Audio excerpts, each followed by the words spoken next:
Hash. My bank account after 90 days of the FIRE movement. Hook. I was stuck on a financial hamster wheel. Get paid, pay bills, nothing left. So I did something crazy. For 90 days, I lived by the extreme rules of the FIRE movement. No spending on anything that wasn't essential. Today, I'm opening up my bank account to show you the unfiltered results.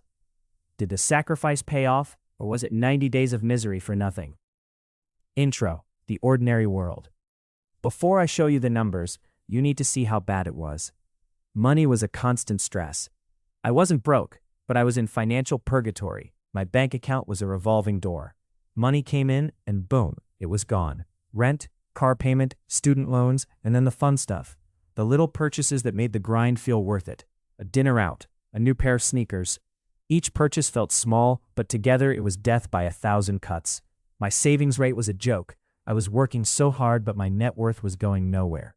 The idea of working until I was 70 felt like a prison sentence. I wanted freedom. That's when I found FIRE. Section 1. The Call to Adventure. What is FIRE and why 90 days? I started seeing this acronym everywhere. FIRE. Financial independence, retire early. At first it sounded like a fantasy, but the core principles are simple, just intense. FIRE is about saving and investing so aggressively that your investment returns can pay for your entire life. When you hit that point, work becomes a choice. The math is based on the 4% rule. Basically, once you save 25 times your annual expenses, you can withdraw 4% of that portfolio each year and likely never run out of money. If you spend $40,000 a year, you need $1 million. And how do you get there? By saving 50, 60, or even 70% of your income, by ruthlessly cutting expenses. It seemed miserable, but the promise of freedom was too good to ignore. I decided I could do anything for 90 days. My goal? Live like a minimalist, track every penny, and hit a 50% savings rate. This was war on my bad habits. Section 2. The Journey. Month 1. The Shock in the Game. Month 1 was chaos. First, I did the great cancellation. I hunted down every subscription on my bank statement. That streaming service I forgot I had? Gone. The premium app? Canceled. In one night, I killed 8 subscriptions and freed up $120 a month. A powerful first win. Next was food. I was spending a fortune on convenience, so I embraced meal prep. Sunday became my cooking day. Giant batches of rice, chicken, and vegetables. My dining out budget went from $450 a month to 0. This got socially awkward. I had to tell friends, can't, saving money. But then, I started getting a dopamine hit from saving money, not spending it. I hit a 65% savings rate in month 1, and most of it went straight into an index fund. Section 3. The Ordeal. Month 2. Frugality fatigue and the grind. I thought I was crushing it, but in month 2, the excitement vanished. This is what they call frugality fatigue, and it hit me like a truck. The joy of the savings game was gone, replaced by anxiety over every dollar. The social isolation got worse. I was sacrificing my present for a future that wasn't guaranteed. Then, I had my first huge slip-up. It was a Tuesday, I'd had a terrible day, and I couldn't face my pre-cooked meal. I walked past a pizza place, and I broke. I bought a large pizza, and it was the most delicious, guilt-ridden pizza of my life. That one pizza destroyed my perfect record.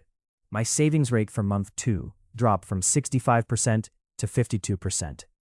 I felt like a failure and was on the verge of quitting.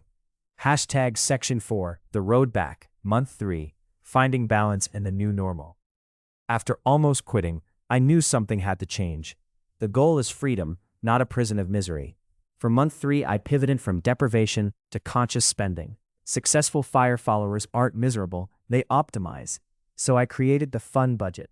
Only 5% of my income, but for whatever I wanted, guilt-free. This one tiny change was revolutionary. It reset my brain. Knowing I had a fund for a nice dinner made the other sacrifices feel easy again. The habits that were a chore started to feel normal. My desire for things was being replaced by a desire for a bigger savings balance. I landed at a stable, comfortable 58% savings rate, living on less than half my income while bringing fun back into my life.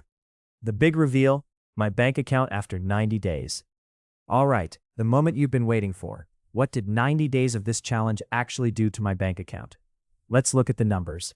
By canceling subscriptions, I saved $360. By eliminating my restaurant habit, I saved $1,350. And by being smarter at the grocery store, my bill dropped by another $900. In total, I avoided spending $2,610 in just 90 days.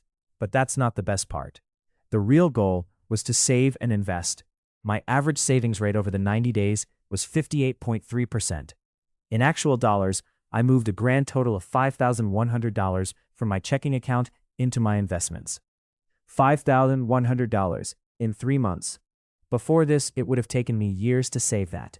Seeing that number is security. It's hope. Now for reality. Did I get rich on market gains? No, I made maybe $25. The real win is the habit. The $5,100 is the seed. Analysis and lessons learned. Was it worth it? So was it worth it? 1,000 times yes. Not just for the money, but for the new habits. Here are the secrets I learned. Secret 1. Sustainability beats speed.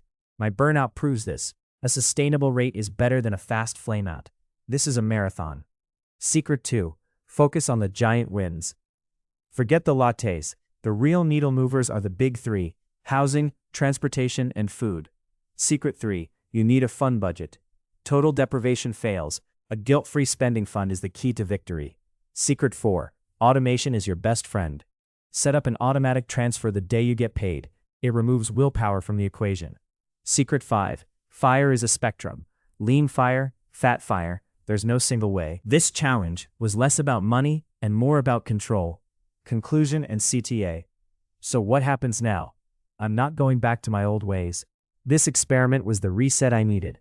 I'm keeping the meal prep, the fun budget, and I'll keep investing automatically. My new target is a sustainable 50% savings rate. The biggest takeaway is this: you don't have to be this extreme. But challenging yourself, even for 30 days, can change your relationship with money.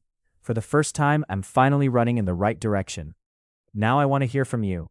What's the one expense you could cut that would make the biggest difference? Let me know in the comments. And if you want to follow the rest of my journey, make sure to subscribe. Thanks for watching.